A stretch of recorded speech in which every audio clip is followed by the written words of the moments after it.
Hello everybody, just wanted to let y'all know that I am actually working on a Stanley Kubrick video. And before I get that ready, I think it will be fun for me to review another one of my favorite Stanley Kubrick films, that being Full Metal Jacket.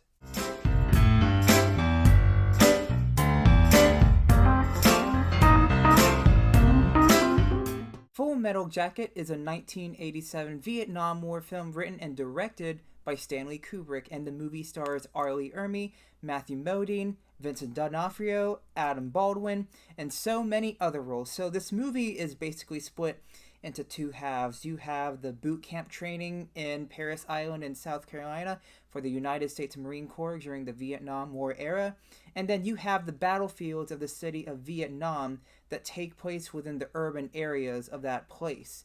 And so this movie is basically about the duality of man, about how boot camp can affect a person psychologically and physically, and how it applies to the battlefield whenever a soldier goes into war. Full Metal Jacket by Stanley Kubrick is truly one of the most unique and stylized war movies I've ever seen, and that is thanks to how Kubrick told the story of this film.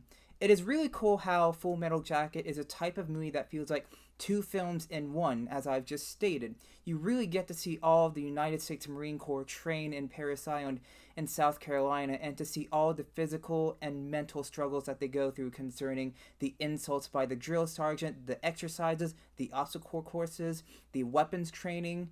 And then when you get into the battlefield of Vietnam, it becomes a completely different movie, similar to a sequel.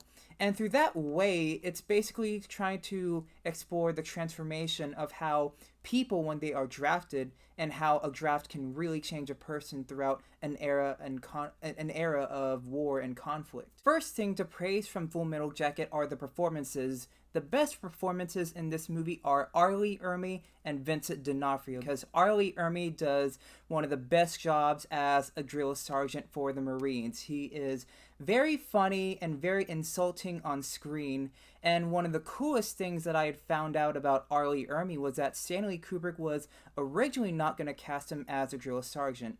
Stanley Kubrick had someone else in mind, but he realized that that person who he originally casted actually dropped down for the role. And Ermey actually really wanted to play this drill sergeant, especially for the fact that Ermey was an actual Marine who fought in the Vietnam War.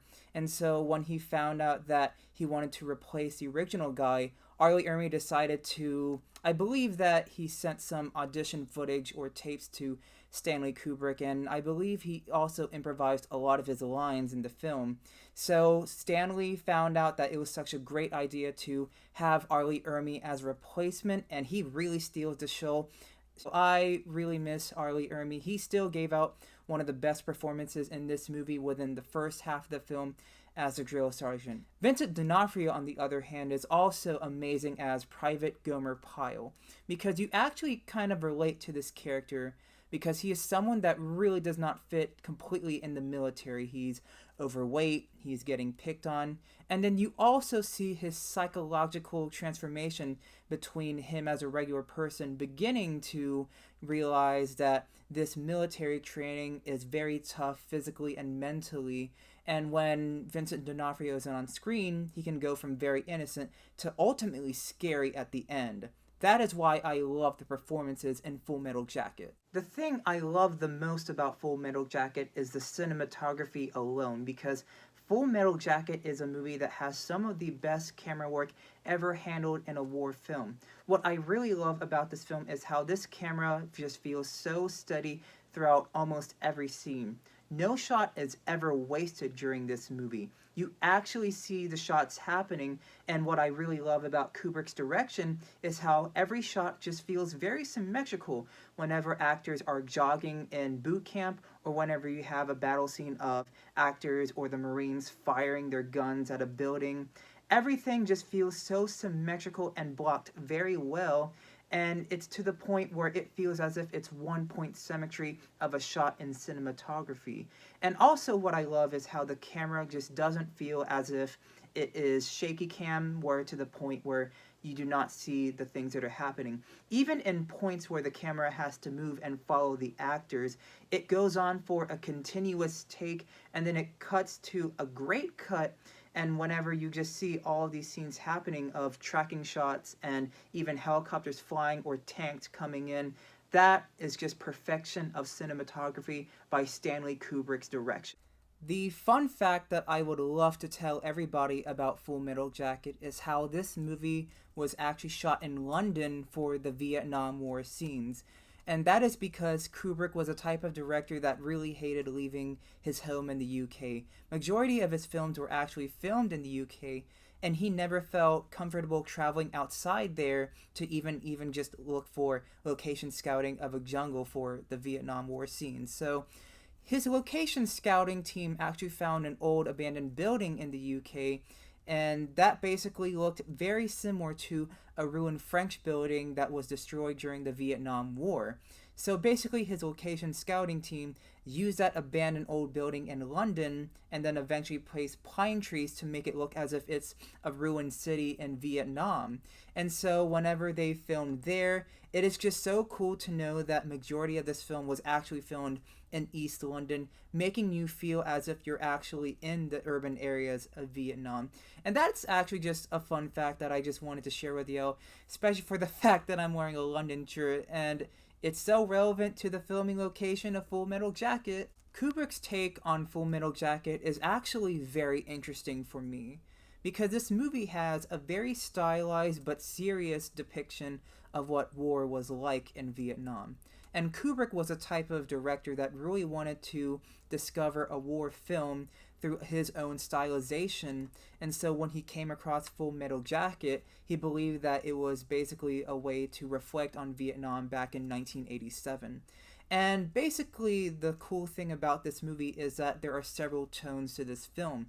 It can be really funny with the boot camp sequences and all the jokes that all these actors make, but at the same time, this movie is not afraid to be disturbing and serious whenever it dives deep into the atrocities of war and how it can affect a person physically and mentally for life.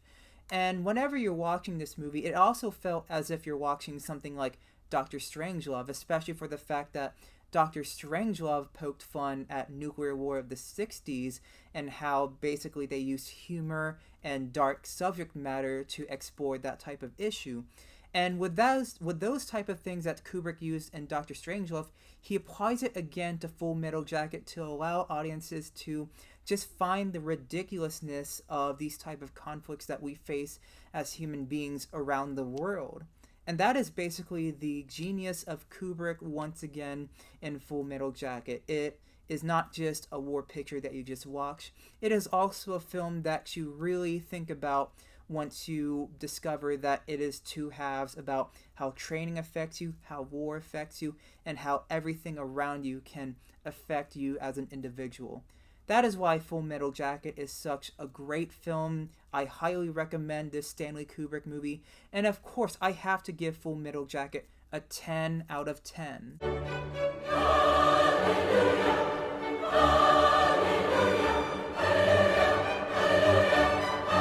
And as always, thank you so much for watching. I had a great time making another Stanley Kubrick movie review for y'all. You know that Kubrick is literally one of my favorite directors, and I am definitely working on my big Stanley Kubrick video essay right now, but the thing is that it's going to take me some time because I am still writing my ideas and script over. It's time consuming, but I hope it's a great video for everybody exploring Kubrick's movies all together. So thank you so much for watching, and please subscribe as usual.